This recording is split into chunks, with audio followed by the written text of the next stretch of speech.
నాకు డాగ్స్ అంటే చాలా ఇష్టం. ప్రీ హిస్టారిక్ టైంలో దాదాపు ఒక 15,000-20,000 ఇయర్స్ బ్యాక్ మనుషులు ఈ వుల్వ్స్ని డొమెస్టికేట్ చేయడం వల్ల కాలక్రమంలో అవి కుక్కలు అయిపోయాయి. వాటిని హంటింగ్ కోసం వాడేవాళ్ళు.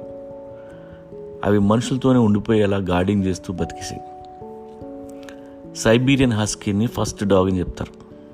ఇప్పటికీ వాటి మొహాలు వుల్వ్స్ లాగే ఉంటాయి చూడండి. వెదర్ చేంజ్ వల్ల మనుషులు బ్లాక్స్, వైట్స్, చింకీస్ అయిపోయినట్టుగా మనతో ఉన్న కుక్కలు కూడా మారిపోయి రకరకాల బ్రీడ్స్ తయారయ్యాయి.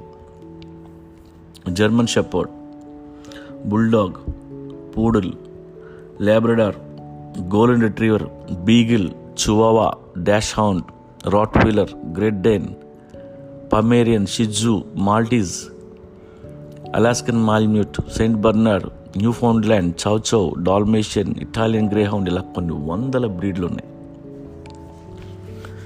టిబెటన్ మాస్టిఫ్ పప్పీని ₹1,00,00,000 అమ్ముతారు. ఒక్క కుక్క సింహాన్ని చంపేస్తుంది. ప్రపంచంలో 600 మిలియన్ డాగ్స్ ఉంటే అందులో 400 మిలియన్ స్ట్రే డాగ్స్ ఉన్నాయి. వాటికి ఇల్లు లేదు, ఎక్కడ తింటాయో ఏం తింటాయో పాపం. అందుకే స్ట్రే డాగ్స్ కనపడితే ఫుడ్ పెట్టండి. మనుషులు నమ్ముకొని అడవులు వదిలేసి మన కోసం ఇక్కడ బతుకుతున్నాయి. అవి సాటి కుక్క కంటే మనల్ని ఎక్కువ ప్రేమిస్తాయి. మీరు అప్సెట్ అయితే వాటికి ముందే తెలుస్తుంది. మీకు క్యాన్సర్ వస్తే మీ బ్రెత్ చూసి గుర్తుపడతాయి. ఎవరైనా చనిపోతుంటే ముందుగా అరిచేవే.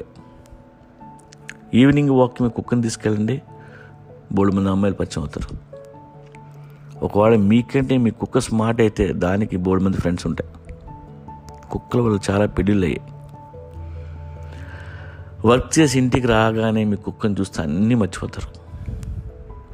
ఒక మొక్కను పెంచండి, తర్వాత కుక్కను పెంచండి, ఆ తర్వాత పెళ్లి గురించి ఆలోచించండి. ఇదే మాట నా ఫ్రెండ్ ఒక అమ్మాయికి చెప్తే మొక్క కుక్క తర్వాత అమ్మాయి పెళ్లి మానేసింది. ఈ కుక్కలు మనతో ఉండి అవి కూడా మనలా తయారయ్యాయి. అలగటం, క్రాంకీ అయిపోవటం, జెలసీ ఫీల్ అవటం. మీరు ఊరు వెళ్ళినప్పుడు మీ కుక్క బెంగ పెట్టుకోకుండా ఉండాలంటే మీరు వాడిన డ్రెస్ ఒకటి దానికి ఇచ్చేయండి. ఆ స్మెల్తో అది హ్యాపీగా ఉంటుంది. బసెంజీ అనే కుక్క ఉంది, అది ఎప్పుడూ అరవదు. జీవితంలో ఒక్కసారి కూడా అరవకుండా చనిపోయిన కుక్క అదే. అలాగే మౌంటైన్స్లో పెరిగే చాలా కుక్కలు ఉన్నాయి, అవి ఏమీ అనవసరంగా మొరగవు. నాకు తెలిసి మనుషులు 2 రకాలు: కుక్కలను ప్రేమించేవాళ్ళు, రాళ్ళు ఇచ్చుకొని కొట్టేవాళ్ళు. మీకు కుక్క అంటే ఇష్టం ఉన్నా లేకపోయినా మీ వృద్ధాప్యంలో మాత్రం కుక్కని పెంచుకోండి. ప్రేమ అంటే ఏంటో చూస్తారు. మీ హెల్త్ బెటర్ అవుద్ది. లేదా మీ పేరెంట్స్కు పప్పిని గిఫ్ట్ ఇవ్వండి. మిమ్మల్ని మీకంటే ఎక్కువగా ప్రేమించేది కుక్క మాత్రమే. డాగ్స్ని చూసి మనం నేర్చుకోవాల్సింది ప్రేమ, విశ్వాసం, డాగీ స్టైల్ కాదు. Human to dog translator apps ఉన్నాయి, డౌన్లోడ్ చేసుకోండి. మీ కుక్కతో మాట్లాడచ్చు. అలాగే టోగో అనే ఒక మూవీ ఉంది, TOGO. డాగ్ లవర్స్ తప్పకుండా చూడాల్సిన సినిమా, దయచేసి చూడండి.